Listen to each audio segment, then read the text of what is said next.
Hey everybody, it's Father Casey, the pastor of the Epiphany of Our Lord Church, and I welcome you once again to our YouTube channel, The Fourth Magi. We are getting to the end of the liturgical year, and when we get towards the end of the liturgical year, which is week 34, we're going into week 32, the readings start to focus on two things.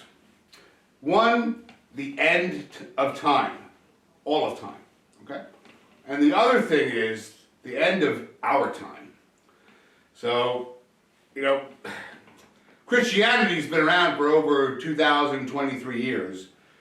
And so, and nothing's, we're still here. So, you can focus on the end of time, yes.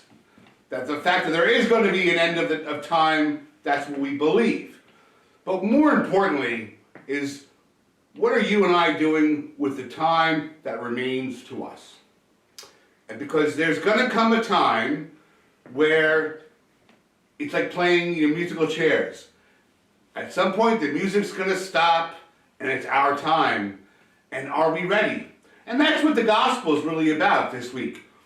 It's about, smart virgins and dumb virgins. The Vestal virgins thing, you've heard about them, you know about them. There's just a group of women that are single, and they are to be attendants at weddings, waiting for bridegrooms. And they're supposed to have lit lamps as they attend to the bridegroom. So Jesus uses this imagery of a wedding, and these virgins, half of them have enough oil, and the other half do not. Because you never know when the bridegroom's going to come. That's what's really key. So you're just waiting, and it could be 3 hours, it could be 13 hours. You have to be ready. And Jesus makes that imagery known, and they would have understood that, the people listening to the gospel, because they would have understood this whole scene and the idea of waiting, anticipating, and then you have to be ready to go into the wedding. And if you're not ready, you don't get in. You blew it. And so it is with you and I, the way that we use our time. Now, I know I focus a lot in my talks about this on our own personal relationship with God, and when time runs out, are we ready to see God? But this past week, a good friend of mine, his nephew committed suicide. And it's very tragic and very sad. And I wanted to kind of switch the point of view around to not so much think about what am I doing with my time in relationship to God, but what am I doing with my time in relationship to other people? Because there's going to come a point where their time's going to run out.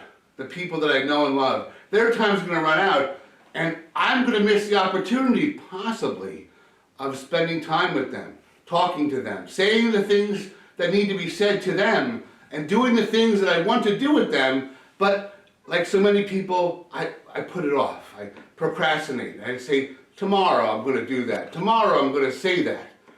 And sometimes that never comes. And that, the musical chairs, happens, and we've missed our opportunity to say or to do with our friend, our relative that we wanted to say or do. And so I wanted us to think about that we're not guaranteed all the time in the world with one another. And so, in our lives, we must recognize the relationships that we have that are precious and make time for the people that we love. We cannot take them for granted, because I have seen as a priest over and over and over again missed opportunities because time ran out. The sands in the hourglass emptied. And we were left with missed opportunities. I was left with missed opportunities. And I don't want you to be left with missed opportunities. So if there's someone in your life that you know right now that needs to hear from you or needs you to do something, say it. Make that phone call. Send an email or send a text message. Set something up. Make time for them. Because sometimes we don't get the time with them. It's taken from us. And it's a missed opportunity. Let's not let that happen to us this week and from this day going forward. God bless you.